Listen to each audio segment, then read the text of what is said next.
پاکستان کی وفاقی کابینہ نے لاہور اور کراچی سمیت ملک کے مختلف شہروں میں پرتشدد مظاہروں کے بعد مذہبی جماعت تحریک لبیک پاکستان پر پابندی لگا دی ہے، جس کے بعد پیمرا نے کالعدم تنظیم کی میڈیا میں کوریج پر بھی پابندی عائد کر دی ہے۔ تحریک پر پابندی کی سفارش پنجاب حکومت نے کی تھی۔ ٹی ایل پی کی مرکزی کمیٹی نے پابندی کو مسترد کیا ہے، مگر کالعدم جماعت کے سربراہ سعد رضوی نے جیل سے اپنے کارکنوں کو حکم دیا کہ وہ ملک بھر میں احتجاج ترک کر دیں۔ پاکستان پہلے ہی ایف اے ٹی ایف کی گرے لسٹ سے نکلنے کے لیے کوششیں کر رہا ہے اور ماہرین کا خیال ہے کہ یہ حالیہ واقعات پاکستان کے کیس کو کمزور کر سکتے ہیں۔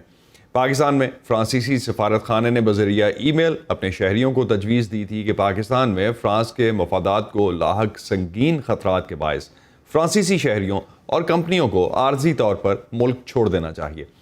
ضیاء الرحمان اس وقت لاہور سے ہمارے ساتھ موجود ہیں، ان سے بات کرتے ہیں کہ ٹی ایل پی پر جو پابندی لگی ہے اس میں اب آگے کیا ہونے جا رہا ہے۔ ضیاء، ٹی ایل پی پر پابندی کی مفتی منیب سمیت کچھ دیگر علماء نے کل مخالفت کی اور اسے غیر دانشمندانہ اقدام قرار دیا۔ آپ کی پنجاب کے وزیر قانون راجہ بشارت سے بات ہوئی، حکومت کا لائحہ عمل ہے کیا؟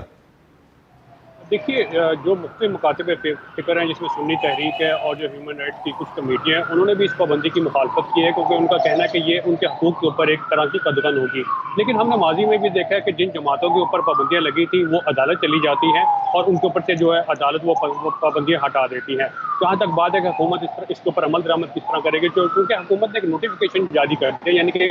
سرکاری مراسلہ جاری کر دیا ہے، جو کہ تمام محکموں کو، خاص طور پر اسٹیٹ بینک کو بھجوا دیا جائے گا۔ اسٹیٹ بینک تمام دوسرے بینکوں کو بھجوائے گا اور جو کالعدم تنظیم یعنی کہ تحریک لبیک کے جو کارکنان ہیں وہ کسی بھی قسم کا لین دین بینکوں سے نہیں کر سکیں گے۔ اسی طرح جو ایک سرکاری مراسلہ ہے وہ ریونیو ڈپارٹمنٹ کو چلا جائے گا، جس کے باعث ٹی ایل پی کے جو تمام افراد ہیں وہ زمینوں کی خرید و فروخت نہیں کر سکیں گے۔ اسی طرح ان تمام محکموں کو چلا جائے گا، ان کے پاسپورٹ منسوخ کیے جا سکتے ہیں، ان کے قومی شناختی کارڈ منسوخ کیے جا سکتے ہیں، ان کے نام پہ جو اسلحہ لائسنس ہے وہ منسوخ کیے جا سکتے ہیں، اور اس کے ساتھ ساتھ جو ان کے مرکزی قائدین ہیں ان کے نام 4تھ شیڈول میں چلے جائیں گے۔ یہاں یہ نقطہ سمجھنا بہت اہم ہے کہ 4تھ شیڈول کیا ہوتا ہے۔ 4تھ شیڈول کے تحت ان افراد پہ نظر رکھی جاتی ہے جو نقش امن میں خطرے کا باعث ہوتے ہیں، یعنی کہ ٹی ایل پی کے وہ جو مرکزی قائدین جن کو حکومت سمجھے گی کہ وہ نقش امن میں خطرے کی وجہ بن سکتے ہیں، تو ان کے اوپر کڑی نگرانی رکھی جائے گی اور وہ پابند ہو گئے، ضلعی حکومت کو بتائے بغیر وہ کوئی بھی شہر نہیں چھوڑ سکیں گے۔ یعنی اگر ان کو لاہور سے ملتان جانا ہے تو وہ لاہور کے جو ڈی سی ہیں ان کو بتا کے جائیں گے۔ اسی طرح جو دیگر پابندیاں ہیں وہ بھی ان کے اوپر آ جائیں گی۔ یہ کسی بھی قسم کی جو سیاسی سرگرمیاں ہیں وہ نہیں کر سکیں گے، کوئی اجتماع نہیں کر سکیں گے، اور ساتھ ہی ساتھ حکومت ایک مراسلہ الیکشن کمیشن آف پاکستان کو بھی بھجوائے گی، جس میں یہ الیکشن کمیشن یہ دیکھے گا کہ جو ٹی ایل پی کے جو افراد ہیں ان کے اوپر کس طرح سے پابندی لگائی جائے، کیونکہ وہ پاکستان کی پارلیمنٹ میں بھی موجود ہیں۔ اگر حکومت نے انہیں کالعدم قرار دے دیا ہے تو پاکستانی قوانین کے مطابق کوئی بھی شخص یا جماعت کالعدم قرار دیے جانے کے بعد پاکستان کے ایوان میں نہیں بیٹھ سکتی۔ ہمارے 350 کے قریب پولیس کے اہلکار جو ہیں زخمی ہیں، ایس ایس پی لیول سے لے کر کانسٹیبل تک۔ پھر ہماری 2 شہادتیں ہوئیں، پھر جس طرح ملک کی اکانومی کو نقصان پہنچایا گیا، راستے بند کیے گئے، مطلب یہ ساری چیزیں کوئی بھی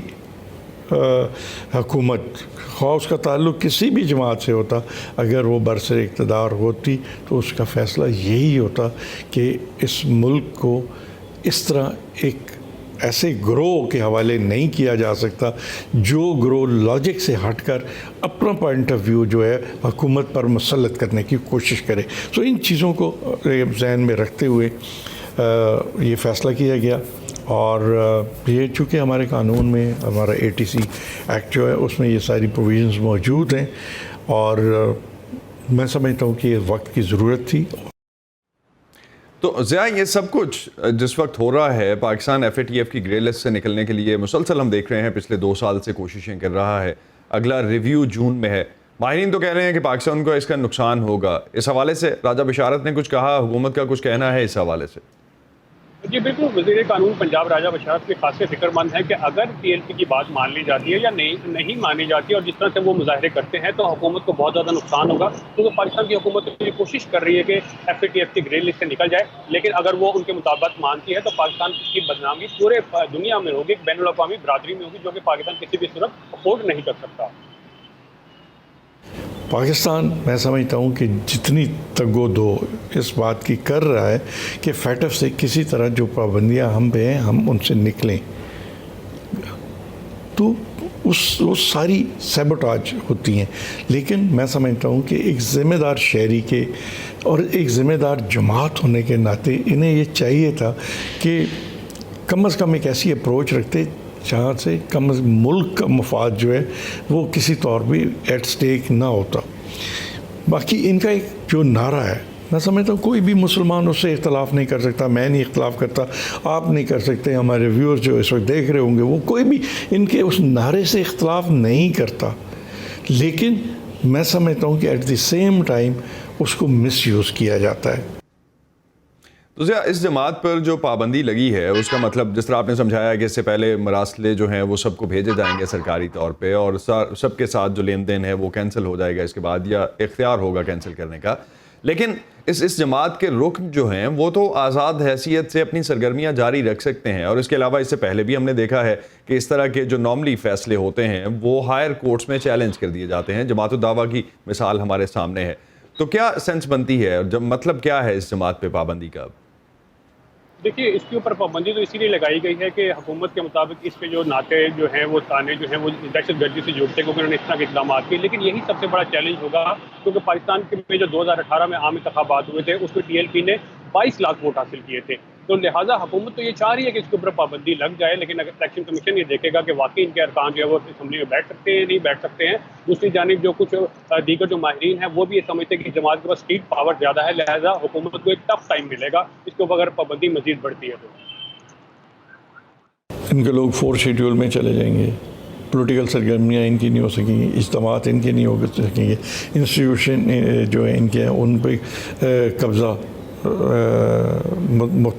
مختلف ڈپارٹمنٹس کا ہو جاتا ہے، پولیٹیکل ایکٹیویٹیز ان کی کوئی نہیں رہتی، اور ان کو پھر کوئی انٹرٹین نہیں کرتا، جس طرح نہ کوئی میڈیا ان کو انٹرٹین کرے گا نہ اور کوئی. تو میں سمجھتا ہوں کہ ان کو تو ان کے اکاؤنٹس فریز ہو جائیں گے. تو مطلب میں سمجھتا ہوں کہ ان چیزوں کا ان کی قیادت کو ادراک ہونا چاہیے تھا کہ اگر ہم نے اس ملک کے قانون اور ضابطے کو نہ مانا تو پھر ہمارے ساتھ یہ ہو سکتا ہے. جیسے راجہ بشارت بتا رہے تھے تو اسی طرح جماعت کے جو دیگر افراد ہیں ان کے شناختی کارڈ منسوخ ہو سکتے ہیں، پاسپورٹ منسوخ ہو سکتے ہیں، وہ بینکوں سے لین دین نہیں کر سکتے، وہ کسی بھی قسم کی جو زمینوں کی خریداری ہے وہ نہیں کر سکتے، اور جو دیگر پابندیاں ہوں گی وہ بھی ہوں گی. یعنی کہ یہ بغیر کسی اجازت کے اپنا شہر نہیں چھوڑ سکتے. یعنی کہ لاہور سے ملتان جانا ہے یا کسی بھی شہر جانا ہے تو بتائے وہ سرکار کے علم میں لائے بغیر وہ شہر بھی نہیں چھوڑ سکیں گے. بہت شکریہ ضیاء الرحمان اس حوالے سے ہمیں تفصیلی آگاہ کرنے سے، اور آن ورڈز کیا ہونے جا رہا ہے اس پہ ہم سے بات کرنے کا. بہت شکریہ آپ کا.